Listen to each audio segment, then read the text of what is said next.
हमारे मन के भीतर एक बड़ी उथल पुथल चल रही है। शायद तुम खुद से ही बार बार सवाल कर रहे हो, मेरा समय क्यों नहीं आता? क्या मैं कोई गलती कर रहा हूँ? मेरे जीवन में ही सब कुछ इतना कठिन क्यों है?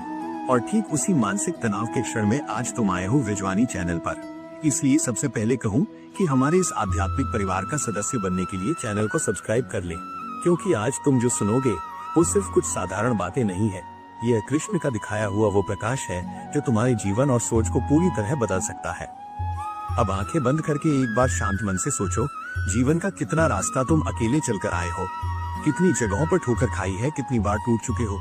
कभी तुम दौड़ रहे हो तो कभी थक कर रुक जा रहे हो। इस उतार चढ़ाव के बीच तुम्हारा मन आज बहुत थक गया है। तुम आज सिर्फ थोड़ा आश्वासन चाहते हो, थोड़ी शांति चाहते हो। और ठीक वहीं कृष्ण खड़े हैं।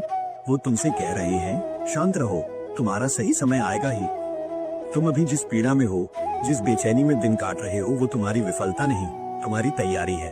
समस्या ये है कि तुम खुद इसे देख नहीं पा रहे हो। कृष्ण कहते हैं, हर आत्मा का समय अलग होता है। हजारों पक्षी आसमान में पंख फैलाते हैं, लेकिन सब एक ही समय पर नहीं उड़ते। कौन सा पक्षी कब आसमान में उड़ेगा, ये आसमान तय नहीं करता, पक्षी के पंखों की शक्ति तय करती है। वैसे ही तुम्हारे जीवन के किस क्षण में तुम चमकोगे, ये तुम्हारा भाग्य नहीं, तुम्हारी भीतर की सुप्त शक्ति तय करेगी। तुम सोच रहे हो कि तुम्हारा रोना कोई नहीं सुनता, तुम्हारा दर्द कोई नहीं समझता, लेकिन क्या कृष्ण नहीं देख रहे? अवश्य देख रहे हैं। वो देख रहे हैं कि तुम कब रात में चुपचाप रोए हो, कितनी बार अपने टूटे हुए मन को फिर से जोड़ा है।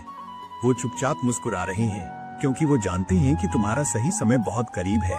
मनुष्य अपने कष्ट को अंत समझता है, लेकिन कृष्ण उसे शुरुआत मानते हैं। तूफान से पहले प्रकृति जैसे शांत हो जाती है, तुम अभी अपने जीवन के उसी शांत स्थान पर खड़े हो।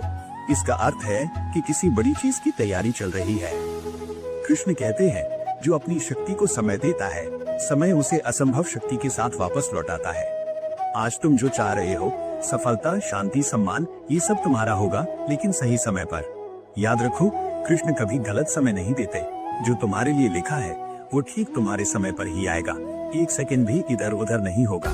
जिस दिन तुम्हारा समय आएगा, एक दरवाजा नहीं, 10 नए रास्ते तुम्हारे सामने खुल जाएंगे। बीज जब मिट्टी के नीचे होता है, तब उसे कोई नहीं देखता, कोई उसे महत्व नहीं देता।